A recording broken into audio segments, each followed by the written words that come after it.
இந்த வீடியோல பின்னாடி பறக்கிற பறவைகள பாருங்களேன். எதையாச்சும் குறித்து கவலைப்படுதா? இல்ல. ரொம்ப சந்தோஷமா அவங்க கூட்டம் கூட்டமா சேர்ந்து இறக்கைகள, செட்டைகள விரித்து பறந்துட்டு இருக்கு.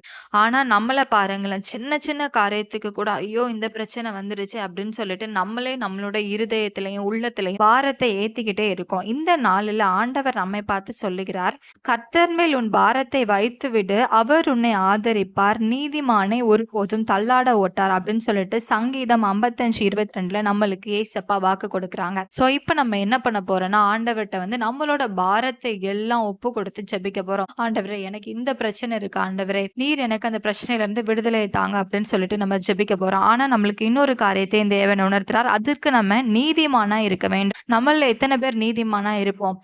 சோ வந்து நம்ம நெறைய பாவங்கள்லாம் செய்றோம். இந்த நாள்ல நம்மளோட பாவத்தையும் சேர்த்து நம்ம அறிக்கை பண்ணி நீதிமான ஆண்டவருடைய கரத்துல வந்து நம்ம இருக்க நம்மள ஒப்பு கொடுக்க போறோம். அப்பொழுது தேவன் நம்மளோட பாரத்தை எல்லாமே மாற்றி போடுவார். இப்பொழுது ஜெபம் செய்யலாமா?